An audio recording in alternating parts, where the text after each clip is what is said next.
Hi everyone, my name is Beth. I suffer from cervical dystonia. I've seen a lot of videos from other people that have posted. I am now in my 5th round of Botox. Needless to say, it's really not done a whole lot for me. My head's still tilted to the right. I'm still shaking. The only thing I've noticed this time with the Botox is it keeps the violent jerking to a minimum. I'm having difficulty swallowing. My jaw's a little off kilter, as you can see. Um, it's exhausting. A lot of you out there that have it understand that. It, it's hard. Some people say it's embarrassing. I don't find it embarrassing. I just find it as, you know what? This is the cards I've been dealt. This is what I have to deal with, and I'm going to just keep pushing on until I can't anymore. On the days I feel great, I go out. On the days I don't, I just stay home. I mean, today's a perfect example. I don't feel well. My neck is killing me. I'm having a hard time picking it up off of a pillow when I lay down. So I was lucky I got a shower and got my hair dry. That's about as far as I've gotten today. Not a whole lot of housework. I just don't have the energy. And unless you have cervical dystonia, people think it's something that you can control. You can't control this. This is just something that you have to deal with. It's debilitating for a lot of patients. Their head lays on their shoulders, which is where mine's headed. There is no direct treatment for this. Yeah, we can do Botox. They can put us on Parkinson's medicine, but it's so rare that they don't have enough of us to really do studies that they should. There's not a lot of money being funneled into the research studies that should be done for our disease. In the beginning, I was told it wasn't genetic, but I have other family members that have it, so now my neurologist is saying, okay, maybe it is genetic. There's just not enough known about the disease to say one way or another. I've read where some people think that their dystonia kicked in after a major surgery or after a head trauma. I've not had any head traumas. Now, needless to say, I've had several major surgeries in my adult life, but that was after the dystonia symptoms started. Dystonia is an unusual beast. I get, just like a lot of you, we get stared at. People are wondering what's wrong with you. Do you have Parkinson's? And, I just explain to people a lot of times that, no, it's not Parkinson's. No, it's not going to kill me. But yes, it can be debilitating. It's exhausting. The best example I can give someone that doesn't have dystonia is try standing in place and run in place 24/7 and then come back and say how you feel. Are you exhausted? Because my guess is you're going to be exhausted. You're going to be exhausted within 5 minutes of doing that. And for those of us that have dystonia, this is our life, day in, day out, day in, day out. I get some relief once I'm asleep, but it's getting to sleep that's the issue for me. So I have been trying to find different things that I can do to kind of give me some relaxation, some reprieve from the shaking. I try heat massage pillows. I go to the gym and lay in a hydro bed. I do the muscle relaxers that were given to me along with the anti-anxiety medicine, but nothing seems to really help. Now, after this last round of Botox, I've noticed that it's really hard to swallow.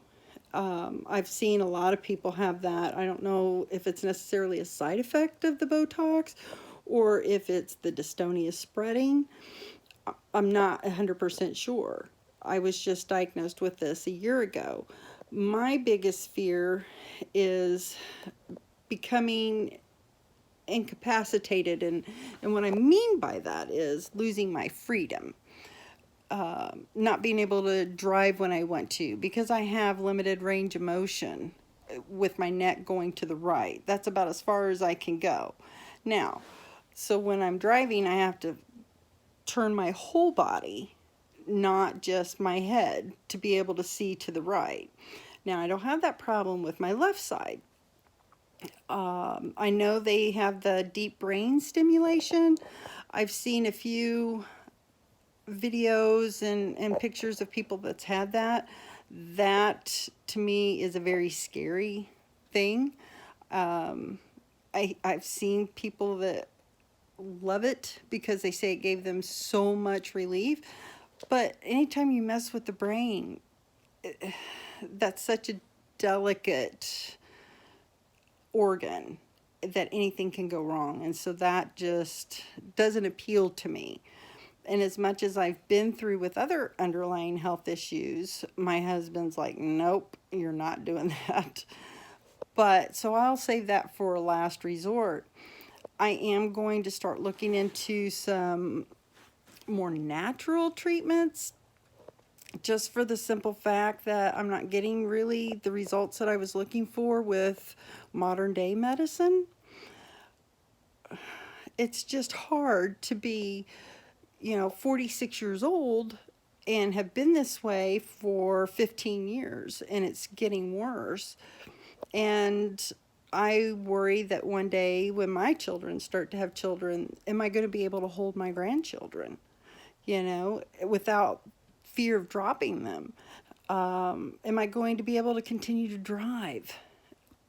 Can I still go out and do what I want to do on my terms instead of dystonia's terms? It's hard, and it would be hard at any age. I don't feel sorry for myself, needless to say. I just feel like this is something that God has put on me. He feels like I'm capable of handling it, and I am. I keep a very good outlook on it. You have to have a sense of humor. I tell my husband all the time that I'm his little bobblehead doll because that's what I feel like most days.